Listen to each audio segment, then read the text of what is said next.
नमस्कार। आज के इस विश्लेषण में एक बहुत ही दिलचस्प और अनोखे रहस्य की बात होने वाली है। एक ऐसा रहस्य जहां भूगोल और प्राचीन कथाएं आपस में टकराती हैं।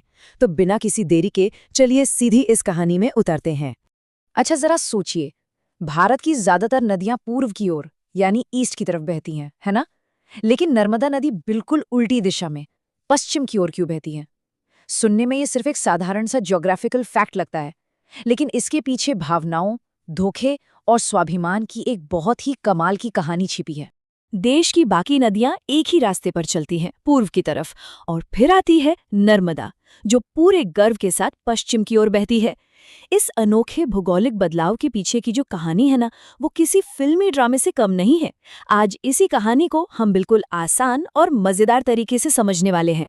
तो सबसे पहले बात करते हैं सेक्शन 1 की, नर्मदा का जन्म और भगवान शिव का वरदान। कहानी शुरू होती है अमरकंटक की पहाड़ियों से। कहा जाता है कि एक भयंकर राक्षस का वध करने के बाद भगवान शिव वहीं विश्राम कर रहे थे। उसी दौरान उनके माथे से पसीने की कुछ बूंदें गिरी और उन बूंदों से एक बेहद खूबसूरत कन्या का जन्म हुआ। अब क्योंकि इस कन्या ने शिव के मन को नर्म यानी एक असीम आनंद दिया था, इसीलिए उन्होंने बहुत प्यार से इसका नाम रखा नर्मदा। और जन्म के साथ ही भगवान शिव ने नर्मदा को एक बहुत ही बड़ा वरदान भी दे दिया। वरदान ये था कि प्रलय के समय जब दुनिया में सब कुछ नष्ट हो जाएगा, तब भी नर्मदा का वजूद कभी खत्म नहीं होगा, वो हमेशा अमर रहेंगी। लेकिन इस अमर नदी की जिंदगी में एक ऐसा मोड़ आने वाला था जिसने सचमुच सब कुछ बदल कर रख दिया। यहीं से शुरू होता है सेक्शन 2, विवाह, विश्वासघात और एक कड़वा धोखा। अब इस कहानी में रोमांस और थोड़ा सस्पेंस भी आता है। हुआ यूं कि अमर नर्मदा का विवाह सोनभद्र नाम के नद के साथ तय हो गया। ये एक बहुत ही शानदार शाही विवाह होने वाला था, लेकिन शादी से पहले ही नर्मदा के मन में अपने होने वाले पति को देखने की एक बड़ी भोली सी जिज्ञासा जाग उठी। तो उन्होंने क्या किया? उन्होंने अपनी सबसे भरोसेमंद दासी जूहिला को अपने शाही गहने पहनाए और अपना संदेश लेकर सोनभद्र के पास भेज दिया। और बस यहीं से पूरी कहानी पलट गई। तो जब सोनभद्र ने दासी जुहिला को उन सुंदर शाही गहनों में देखा ना, तो वो उसे ही राजकुमारी नर्मदा समझ बैठे और उसी पल उस पर मोहित हो गए। उधर जुहिला के मन में भी लालच आ गया और उसने ये सच छिपा लिया कि वो दासी है। अब जब जुहिला काफी देर तक वापस नहीं लौटी, तो नर्मदा खुद उसे ढूंढते हुए वहां पहुंच गईं। और वहां उन्होंने जो देखा, वो सचमुच दिल तोड़ने वाला था। सोनभद्र और जुहिला एक दूसरे में पूरी तरह खोए हुए थे।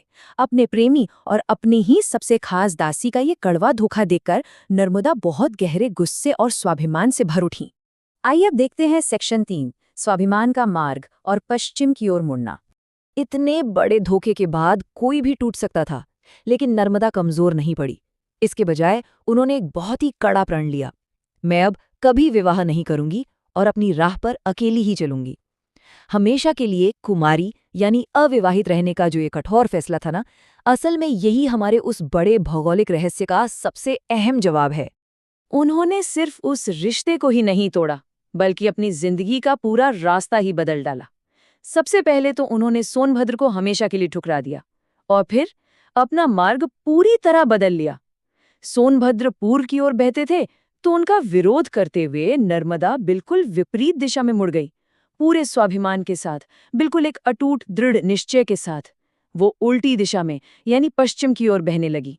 और अब इस विश्लेषण का आखिरी हिस्सा, सेक्शन 4, नर्मदा का पुण्य और उनकी अनोखी आध्यात्मिक शक्ति। उनके इस कड़े फैसले और स्वाभिमान ने उनकी पवित्रता को एक अलग ही लेवल पर पहुंचा दिया। पौराणिक कथाओं में एक बहुत ही हैरान करने वाली तुलना मिलती है। एक तरफ गंगा नदी है, जिनके बारे में मान्यता है कि उनमें स्नान करने से पुण्य मिलता है, लेकिन दूसरी तरफ है नर्मदा नदी, जिनके बारे में कहा जाता है कि आपको स्नान करने की भी जरूरत नहीं है, केवल उनके दर्शन मात्र से यानी उन्हें दूर से देखने भर से ही पुण्य मिल जाता है। उनकी शुद्धता का ये स्तर सच में कमाल का है। इसे साबित करने के लिए एक बहुत ही मजेदार लोक कथा भी है। मान्यताओं के अनुसार जब पवित्र गंगा नदी लोगों के पाप धोते धोते काली हो जाती है, तो वो एक काली गाय का रूप धारण कर लेती है। और जरा सोचिए, वो काली गाय खुद को दोबारा शुद्ध करने के लिए कहाँ नहाने आती है?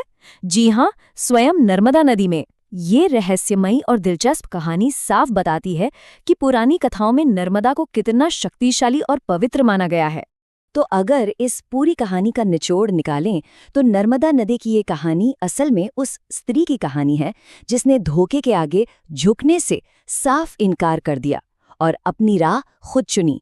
नर्मदा का ये उल्टा बहना ना, ये सिर्फ कोई भूगोल का नियम नहीं है, बल्कि ये स्वाभिमान, साहस और स्वतंत्रता की एक ऐसी अमर निशानी है जो आज भी बह रही है।